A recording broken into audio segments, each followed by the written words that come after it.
everyone, my name is Bonnie and welcome back to my channel.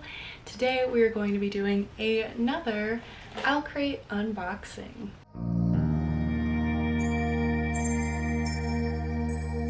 This is their February box with the theme Among Monsters, and I'm excited to see what is in here. This is quite hefty. I do know of one item in here that they announced on their Instagram that I'm excited to see what it looks like and to use myself. Very exciting. The only note I have for this box before we start things off is mine is kind of stained. I guess someone spilled coffee on my box, so hopefully things are okay inside, fingers crossed. But without further ado, let's get to unboxing. Okay, time to see what is in this month's box. Ooh. Interesting piece of art. This will be, of course, the spoiler card for the month. Ooh, so much stuffing, so much stuffing. Oh gosh. Okay, that kind of clears it enough because I don't want to like see everything just yet, but we're working with it. So let's go for the luggage pin first. So again, we have the cute little literary luggage package that it comes in each month. It says it is designed 2 of 12, so I'm guessing that means that these luggage themes will continue throughout the rest of the year.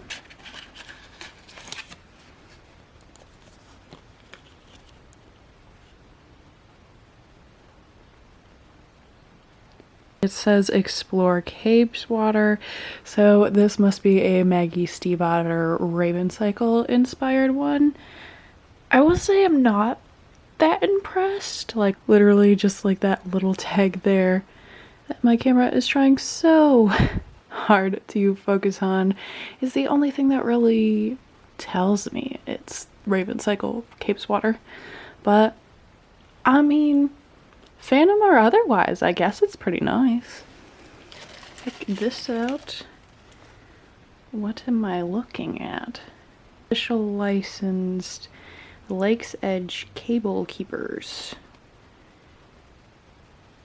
Keep your cables and charging cords organized while traveling. Okay. They just like look like little snap fabric kind of things.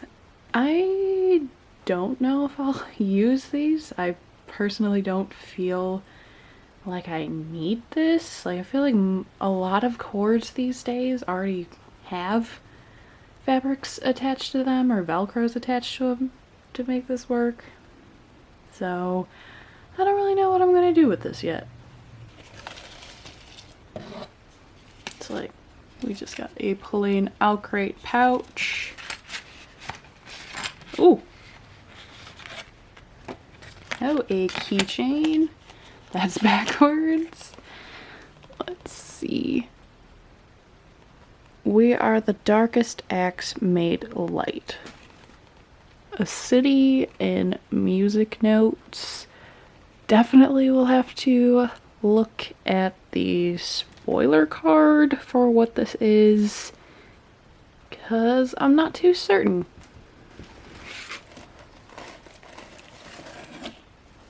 Oh. Ooh. That's right, I forgot about this. Owlcrate announced that they were doing classics with redesigned covers in some of their boxes. So this is for Frankenstein by Shelley. I'll get you in up close. Lots of mushrooms and leaves. Very nature scenery moment with the spine as well. I do like this spine. Little Owlcrate there. There is something at work in my soul which I do not understand. It's a pretty stiff paperback, but quite pretty. Oh, we have an art print. I believe this is from Howl's Moving Castle. Is it Howl and Sophie? Is that her name? I don't know. Very pretty art. Nothing on the back, but that's pretty. What do we have here? Another piece of art. Oh. Okay, this is a digital sampler of a book. Oh, it's apparently a sequel to Lakesedge by Lyndall, Clipstone, and it is on a NetGalley. So I'm guessing this is some character art then. Have not gotten around to reading Lakesedge, but it was in a previous Owlcrate box, so I'll definitely get around to it at some point. Oh, looks like we have to do the book next. Our final item is all the way at the bottom, so I guess it's book time.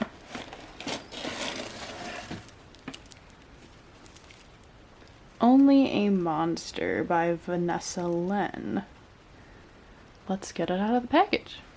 So, Only a Monster. We got our cover and then black sprayed edges.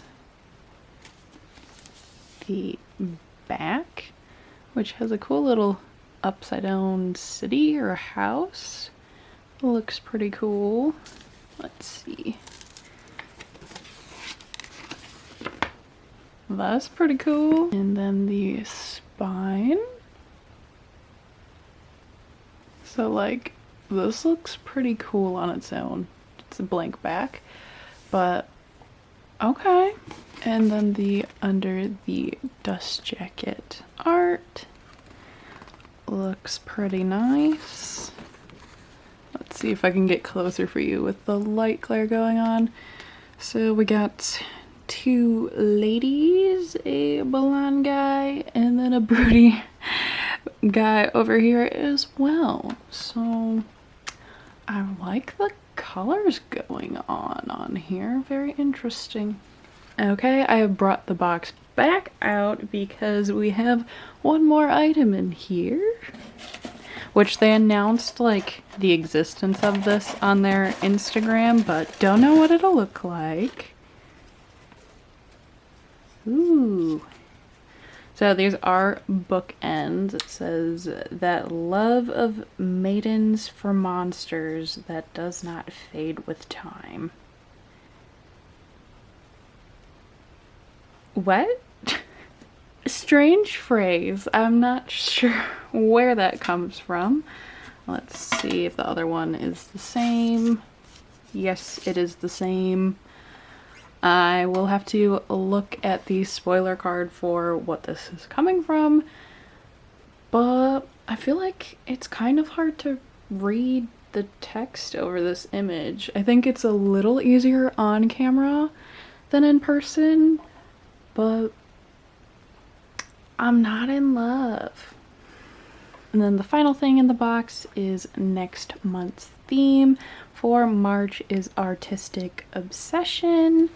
And the sneak peek is every March box will include an item from Fiction Bath Company, which they have definitely done before, all about self-care kind of bath products.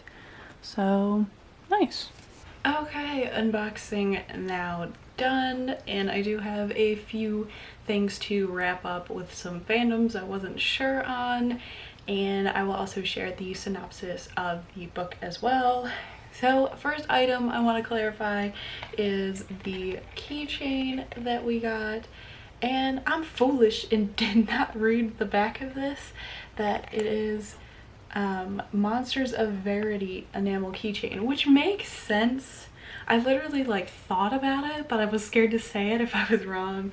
But with the music notes coming out of the city and dark monster vibes, I'm not surprised that this is the Savage song, our dark duet, inspired, with August being a monster boy who plays the violin. So makes sense. It's simplistic enough of a keychain that like even if you weren't a huge fan of that series, it just looks like a cool keychain. And then on the spoiler card, it does clarify that the bookends are supposed to give off like wintry magic vibes and is inspired by the Bear and the Nightingale. I don't really get the vibe of Bear and the Nightingale from this. I mean, I guess if it's just the quote from it, I don't remember this quote occurring in it. But I don't know, I'm not in love with the art style of this or the font choice, but you know, a bookend's a bookend, and like when it's on your shelves, it's gonna be like this. So you're not gonna see the design anyway, unless you're like looking at a weird angle. So I guess it works nonetheless, even though I am kind of let down by it. So I will now read the flap of Only a Monster by Vanessa. And this cover is also supposed to be like an exclusive cover, so I'll pop up what it normally looks like here, but currently I don't think I've ever heard of it or seen it before. I'm not sure. But to the flap. It should have been the perfect summer. Sent to stay with her late mother's eccentric family in London, 16-year-old Joan is determined to enjoy herself. She loves her nerdy job at the historic Holland House, and when her super cute coworker Nick asks her on a date, it feels like everything is falling into place. Then a Good Samaritan attempt gone wrong sends Joan spinning through time, and her life quickly begins to unravel. Her family isn't just eccentric, they're monsters with terrifying hidden powers. And Nick isn't just a cute boy, he's a legendary monster slayer who will do anything to bring them down. As she battles Nick, Joan is forced to work with the beautiful and ruthless Aaron Oliver, heir to a monster family that hates her own. She'll have to embrace her monstrousness if she is to save herself and her family, because in this story she is not the hero. I like that ending line. I like that baddie energy going. And something about that synopsis does feel familiar, so maybe some of the booktubers I watch have hauled this and they've read that synopsis, but the cover is different. So it's just not jogging my memory right now. Oh, okay. I'm looking at their little info packet thing, and it looks like it's just a color variation. So I guess I just never really noticed this book in general, just have heard slight synopsis. But sounds like it could be a cool time. I'm down for a monster girl. I'm down for a monster girl baddie moment, and I support it. So we are now at the final portion of this video where I will say what item I think intrigued me the most, or I enjoyed the most, or I'm the most excited about. And this month's box, I was kind of scratching my head a little bit of what I would choose. I feel like a lot of these items aren't necessarily usable for me, or not something I would pick out for myself, so I'm kind of having to figure out how I will utilize them, or maybe I'll pass them on, I'm not sure. But I usually find a use for my book box items. I think I'm gonna have to go with Frankenstein by Mary Shelley. I just think this edition is really nice, and I'm interested to see what their other classic books will be, because they have said they do want to continue doing this sporadically throughout the boxes, so it will be nice to have like little collections of these on my shelves. And I do already enjoy Frankenstein. Heck, I think I have like 2 copies of Frankenstein, literally just from like school studying it and everything. But this is definitely the prettiest edition I have, so this was a surprise and happy to have it. So that'll about do it for this video. Thank you so much for watching. In the comments, as always, I would love to know what item piqued your interest, or if you're hype about any of these books. and I don't know, maybe help me brainstorm some ideas to utilize these items that I was a little hesitant about. But also in my description, as always, I have my Goodreads and Instagram listed if you would like to follow me over on there. But other than that, I'm gonna head on out, so please like and subscribe if you enjoyed, and I hope to see you here for the next one. Bye.